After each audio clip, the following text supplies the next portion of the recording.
Welcome to another episode of Less People. I'm Jenny Russell. Growing up, I always wondered why my town just couldn't go get rid of those ugly houses or those ones that nobody cares about, those ones that are empty and falling down. And as I got older and as I got into this field of economic development, I started to learn the complexities of rural housing and realized you can't just go do whatever you want. So that's really hard. It's really hard as a community member who wants to see their town get better. It's really hard as an economic development official that wants to make progress on housing, because you cannot just go up and tear somebody's house down. And even at that, it doesn't come without a cost. Tearing something down is expensive, and then you can never rebuild it back up in the same style and the same quality of work because it's too expensive to do so.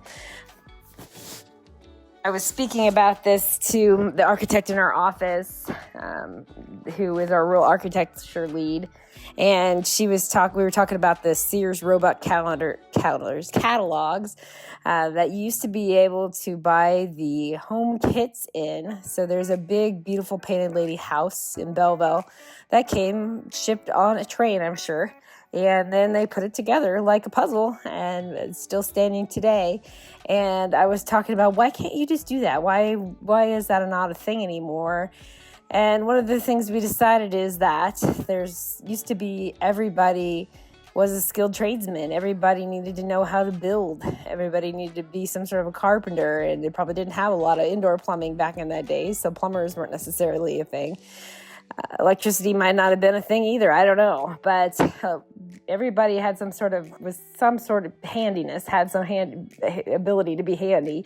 And if most people are like me these days, not handy at all, I would not know the first thing, or it would not be quality, and it would probably fall down coming in on a train with all the pieces, and I would never get it put together. So it's just a very different world. Everything's expensive, and you not only have to pay for the expensive materials, you also have to pay for somebody who actually is handy to be able to put it together in some way.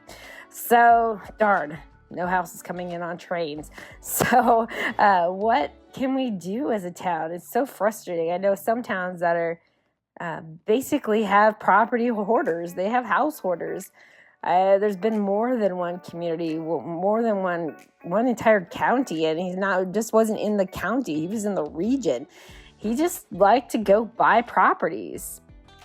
So, and he just sat on them and put stuff in them, stored stuff in them, made every single town that he went to look like junk.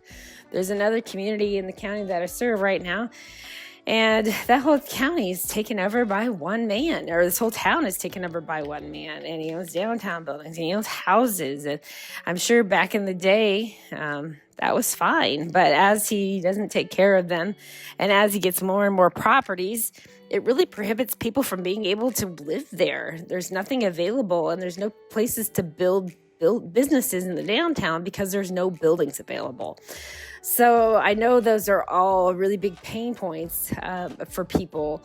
Another issue that I see around towns is back in the probably early 2000s, 10s, maybe even before that. Probably actually when I first started in economic development, probably in the 2000s somewhere. We had eBay was a kind of a new thing, and people started selling their buildings on eBay. We always have to look at new opportunities, make sure that they're not something that we should be doing, and if not the answer to all of our problems and our questions. But there was quite a few eBay sales back in the day when it first came available for old schools, different things downtown, which seemed like a great idea if the buyer was a good buyer and would take care of the building and put some business in there. And sometimes that did work out. There's been a couple of things, like my grade school building that I went to grade school in Glen Elder was sold to someone who buys damaged goods, basically, old, truckloads of merchandise that were intended to go to a store and now ended up at this consignment type of a place. It's sad to see my grade school go in there and see where my first grade classroom is, and now it's, piles and piles of boxes, but at least it's being used. not everybody had that same experience of a good thing coming in. There's lots of, another town I serve, there's people who have bought things on the internet thinking, well, it's cheaper than California. I can store something in Kansas for less than I can get a storage unit in California. So why not just store all of my things in these buildings? And then he kind of got a nasty hair about town and just decided that he was going to not fix anything. Come in the dead of night and get stuff out and in, ignore all calls, all letters, and anything from the nuisance abatement people in the town, and just let the buildings fall in one by one by one. He ended up buying three corners, and another little part of downtown in this town, and basically one by one, the city has had to condemn them and tear them down at their own cost. Of course, tack them onto the taxes, but if somebody doesn't pay their taxes anyway, why is that a deterrent? So one of the blocks ended up being one of those with adjoining walls, and every single building, they didn't think they could salvage the rest of the buildings because of that common wall issue. Tore the building down for $300,000. Well, and so people think, just tear it down. Well, it doesn't have, it has a cost associated with it. It's not free. And now they've got an empty lot that costs $300,000 and there's nothing on it. And they still are dealing with one building that this man owns and will not do anything with. So it's just a very complicated issue. People are wondering, I think most of us and a lot of the outside world from rural areas has decided that rural areas are bad and not worthy and nobody wants to live there. And the reality of it is, when you run the numbers, we couldn't even go back to our 2010 population where I live, because we have torn down enough houses and, the new number of people per household has changed. We couldn't fit those people back into the county if we wanted to, because there's nowhere to live. And we're hundreds of houses short. We just came up with a housing program that the county put some money into from a wind farm project, and incentivizing grants to help people get over that construction material cost and build new homes and apartment buildings and townhouses, those type of things. The program has been extremely successful, but we greatly built 20 houses in the past year and a half, which is more housing than I would say has been built in the county for the last 10 years, or maybe equal, probably more. And it's one of those things where it's a great start. We're super happy with those who have built their own homes, or builders who have decided to invest their money in building homes for people to live in and units for people to live in. But 20 is just a drop in the bucket for the 137 that we need to build to make it back to that 2010 population. And even if we build 137 more as years go by and we continue to tear down houses and or have houses that are uninhabitable, that number just grows. So keeping up, it's kind of like the lemmings. Did you ever do that back in the 90s? Or I guess it's probably the 90s. That's that computer game, and the little men climbed the hill and they just kept coming and coming and coming and coming. It's like the lemmings. You're never going to catch up. It's really a conundrum for sure. So, as I said, when I was little, I thought rural housing was simple. Just go tear down the ucky things and build something new. But again, you can't do that. Even eminent domain of properties, you can do that for economic development purposes if there's like a business or something that's going to increase the tax base. But that's a hard process to get through too. You have to often offer 200% of the value on something that you've already spent hundreds of thousands of dollars to tear it down, and see it reverts back to the property owner, even after the city has spent that much money to tear it down. Of course, it's assessed on the taxes, but again, if that person doesn't pay taxes and they do not care about it, then it's really tough to enforce. A lot of these smaller towns too, enforcement is a hard issue and it's a hard topic. Most of them don't have nuisance abatement officers, so it falls upon the city council to do the work.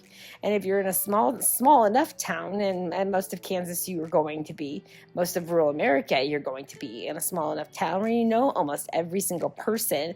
So what if it's your brother whose property is a nuisance?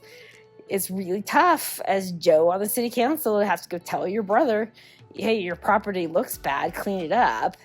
Oftentimes, then they also find and know the board in your own eye, so that they can go point out the tires on your back deck, those type of things. So it gets really sticky. It gets really political. And so a lot of these small towns, especially ones with not a lot of economies of scale or not a lot of population, just have stopped fighting the battle because there's no way to enforce the codes that they do have. And if they do have to enforce the codes, then they have to go do it themselves. And that's really tough and really, it's personal. It's personal to criticize people's property, and it's personal when people come back on you. So again, rural housing is an interesting issue. And most people, like I said, it's not that your town is bad. It's just probably that your infrastructure is old. We've did a study, and a large majority of our houses in our county were built before World War II. So everything ages. And especially if it has not been kept up throughout the years, it's going to start looking bad, and it's going to be hard to control. And when there's no nuisance abatement officer on duty, and there are codes but they're never enforced, you have to have a lot of pride in your community, and you have to have a special kind of community where people's kind of keeping up with the Joneses hits in, and you take care of your yard so your neighbor takes care of theirs. But I've also seen the opposite, where you've got a neighbor across the street who has a beautiful yard that takes a lot of good care of theirs, and a druggie has come in across the street because that house hasn't been maintained in the last 35 years. And those type of blight also it gives permission on how to treat you. And we've talked about this in previous episodes, that you can you kind of, by the way you keep things, teach people how you want to be treated. So if your town is dressed up and cleaned up and ready to be a showcase, people don't as often think, oh, this is a place I can put my trash next to the front of that building, or I can write on this wall with graffiti. They often tend to take your lead. But if you're not keeping up the town and you're not enforcing any code, a lot of people will find that. I found that,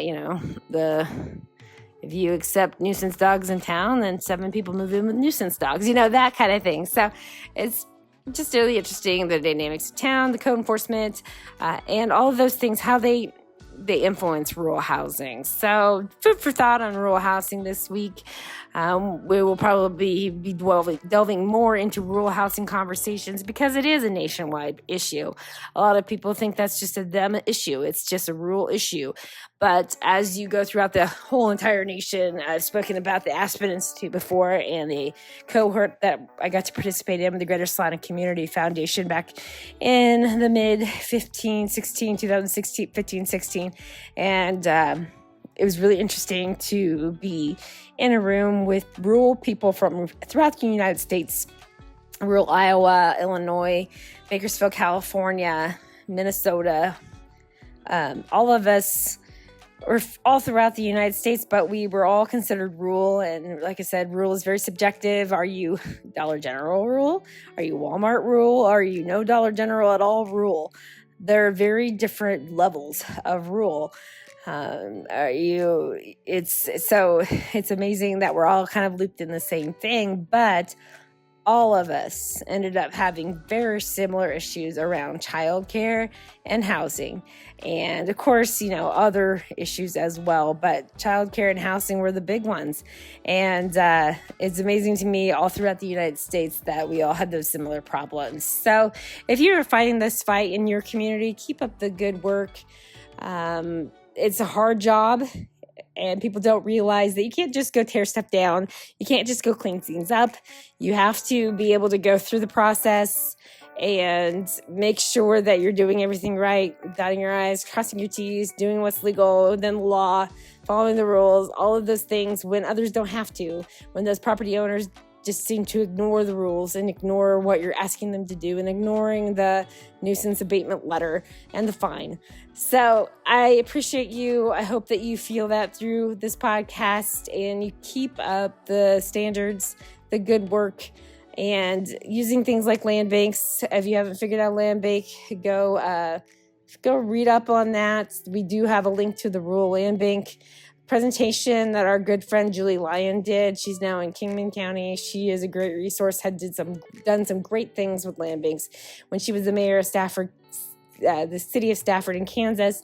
And like I said, keep up the good work in housing. It's an important job. It's a valuable job if you keep after it and do what's right and do keep those standards high, because people cannot move to your community and enjoy it if you have no houses to live in. All right, that's my take on rural housing for this week. I hope you have a wonderful week, and thank you for listening to Less People.